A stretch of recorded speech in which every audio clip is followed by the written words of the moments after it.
Olá! Hoje a gente vai fazer uma análise profunda de um material que é, olha, simplesmente fascinante. Uma noite inteira de caos, acompanhando um grupo, uma gangue chamada Os Guerreiros, por uma cidade que está pegando fogo. E a nossa missão aqui é tentar entender como é que uma reunião que prometia paz, uma trégua entre todas as gangues, vira uma caçada humana da noite pro dia. A gente vai explorar a luta pela sobrevivência, claro, mas também como a liderança nasce na crise e, principalmente, o poder da desinformação. Exato. E essa jornada deles, essa noite, funciona quase como um microcosmo de conflitos muito maiores, sabe? O nosso foco vai ser em como essa ideia de unidade é proposta, como uma única mentira destrói tudo, e o que essa fuga desesperada de volta para casa acaba revelando sobre lealdade e sobre a natureza humana, né? Certo. Então vamos direto para o ponto de partida. A grande reunião no Bronx. O anfitrião é o Cyrus, que é o líder da maior gangue da cidade, os Gramercy Riffs. E a proposta dele não é pequena. É tipo monumental. Ele não queria só uma trégua, né? Não, nada disso. Ele queria uma revolução. O discurso dele é elétrico. Ele joga os números na cara de todo mundo para mostrar o poder que eles teriam juntos. Ele diz, 60 mil soldados. E não existem mais de 20 mil policiais em toda a cidade. Nossa, é um número impactante. E aí ele solta a ideia principal. Uma turma só pode dominar esta cidade. O problema no passado foi a gente brigar entre nós. Esse território é nosso por direito, porque é nosso. É um chamado para unir todo mundo, até inimigos mortais. A visão do Cyrus tem uma genialidade, mas também um perigo enorme. Ele está propondo na prática a criação de um exército para tomar o controle total, subvertendo a polícia, o crime organizado, tudo. É uma ideia revolucionária que ameaça completamente o status quo. Uma ideia muito poderosa. Poderosíssima, mas é uma união que é incrivelmente frágil, porque ela depende inteiramente da figura daquele líder, sabe? Aquele cara carismático. Se você remove o líder... Tudo desmorona. E é exatamente o que acontece. No auge do discurso, um tiro. Cyrus cai morto. E o que vem depois é um pandemônio. E no meio da confusão, alguém aponta e grita, é o guerreiro, foi ele que atirou. E a negação é imediata, né? Imediata e desesperada. Você tá maluco? Eu não fiz nada. Mas tipo, já era. A semente da dúvida foi plantada. E foi plantada no terreno mais fértil possível. O caos. Com milhares de membros de gangue confusos, com raiva, um bode expiatório era tudo o que eles precisavam. Mas o que realmente transforma esse boato numa sentença de morte para a cidade inteira é a tecnologia da época, o rádio. Ah, DJ, ela vira a voz do apocalipse para eles. Exato, e é brilhante pensar nisso hoje, porque o rádio ali funciona como um precursor de rede social, sabe?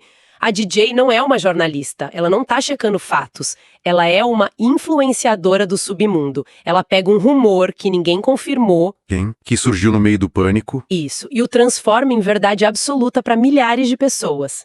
Ela cria uma realidade e direciona toda aquela fúria coletiva só com o poder da voz dela. E a mensagem que ela manda é de arrepiar. Ela dedica uma música e fala, um recado especial para os guerreiros, aquele grupo espertinho de Cone.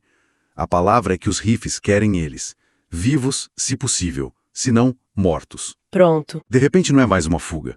É um jogo de sobrevivência contra a cidade inteira. E essa caçada, agora oficializada pelo rádio, cria a primeira grande crise interna deles, um vácuo de poder.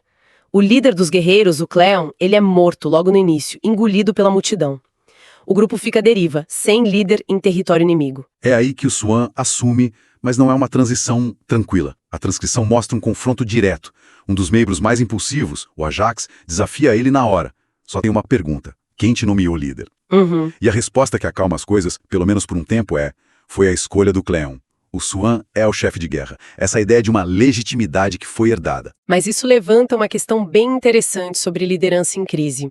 O Swan não assume pelo carisma. Ele assume por necessidade, por função e por essa suposta linha de sucessão. Ele era o segundo em comando. Só que essa liderança é um cheque que ele vai ter que cobrir a cada esquina, a cada decisão que tomar. Mas será que essa sucessão de cargo funciona mesmo nesse mundo? Eu fico imaginando que, num momento de pânico total, o mais forte ou o mais barulhento, tipo o Ajax, teria mais chance de tomar o poder na marra, né? Independentemente do que o antigo líder queria. É uma ótima observação, e provavelmente em 9 de 10 casos você estaria certo. O que talvez segure o grupo unido em torno do Swan é a disciplina que eles já tinham. Os guerreiros não parecem ser um bando qualquer, eles têm uma hierarquia. Entendi. Durante toda a jornada.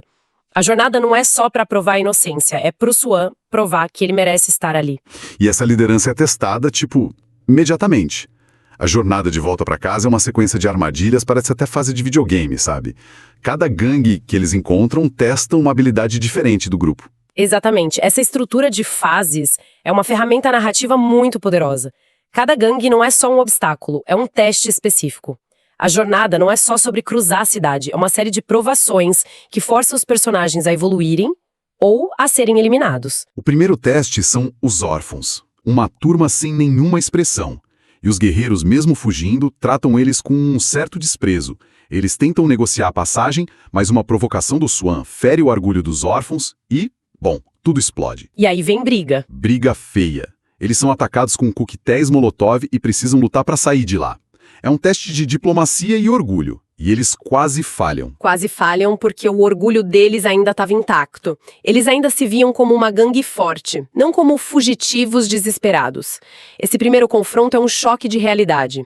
Ensina para eles que naquela noite não dava para subestimar ninguém. Depois desse choque, eles entram num parque e dão de cara com um inimigo completamente diferente, quase mítico, os Fúrias do Beisebol.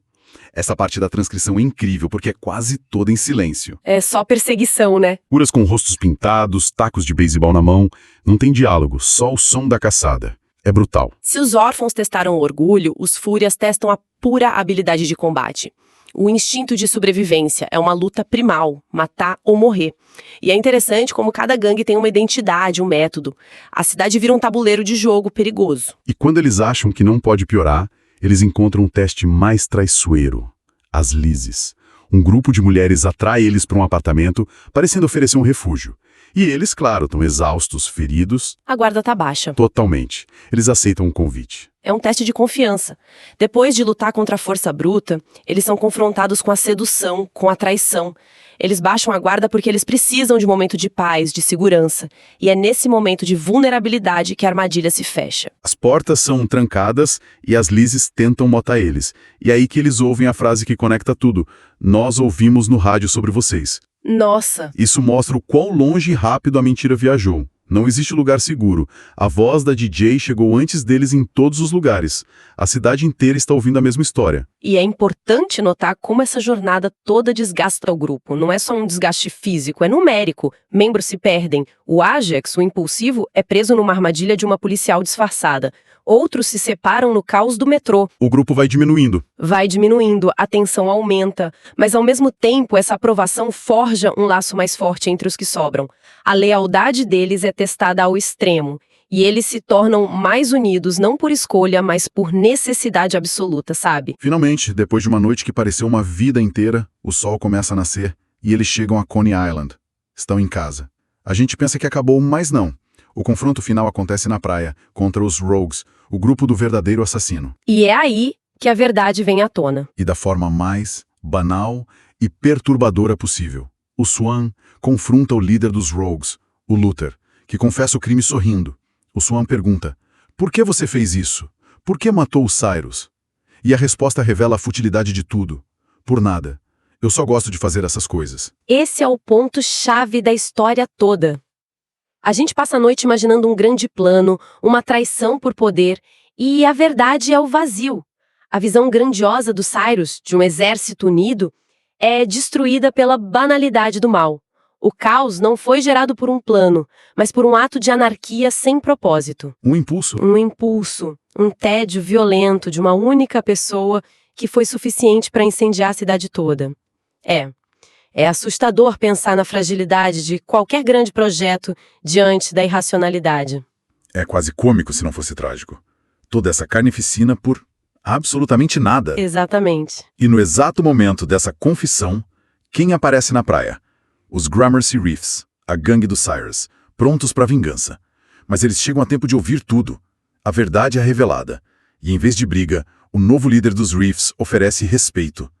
Ele diz: vocês guerreiros são bons pra caramba, os melhores. E a caçada termina. E a retratação final vem da mesma voz que começou tudo, a DJ no rádio. A mensagem dela fecha o ciclo. Voz Notícias, galera, descobriu-se que os informes anteriores sobre os guerreiros estavam errados, erradíssimos, e ela até pede desculpas. No final, é uma odisseia urbana moderna.